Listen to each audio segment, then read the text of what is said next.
Hi, my name is Soraya Canning, and I'm a writer and visual artist in Tucson, Arizona. And I'll be co-teaching this class where we'll use writing and drawing to create expressive responses to the Bighorn fire. And my name is Abby Doctor, and I'm a writer, archaeologist, and researcher in Tucson, Arizona.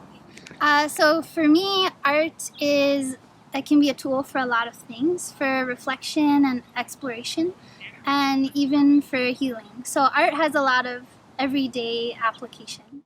When Soraya and I started thinking about doing a writing and art class together, we had a number of ideas, but wildfire was one that immediately floated to the top because of its relevance to the current state of affairs, and because it has associations of loss and destruction that I think a lot of us are experiencing on a lot of levels right now, but also associations of regeneration and new growth, or simply adapting to new environments.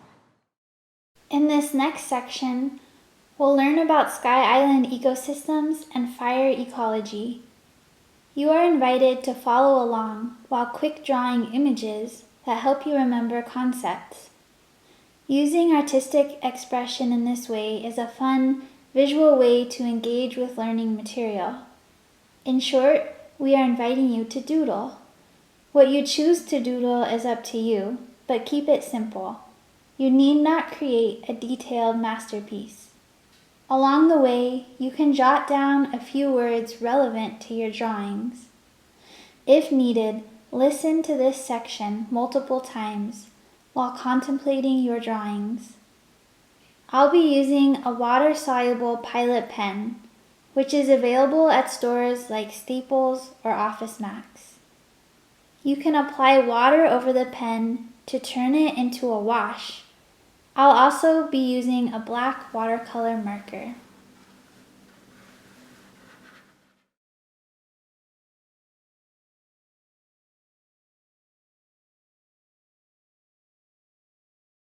Fire is a natural force present in almost every ecosystem at one time or another, as a lot of us experienced this year. I'm about to describe fires that happened close to us in the Sonoran Desert of Arizona, but a lot of this applies to wildfire wherever you might live. This summer, a wildfire burned in the Santa Catalina mountain range, which is what we call Sky Island. Sky Islands are isolated mountain ranges surrounded on all sides by low desert and other lower elevation ecosystems.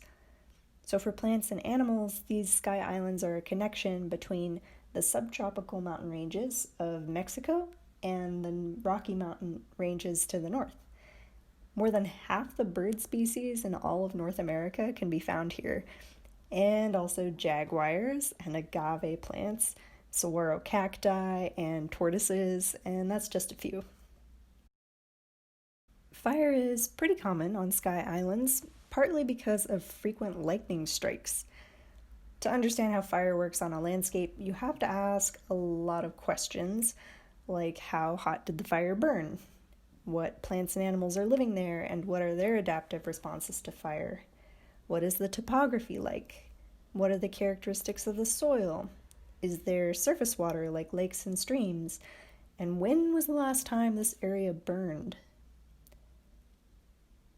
A fire doesn't burn the same on every little piece of ground, and when small areas are affected differently, that creates a mosaic pattern.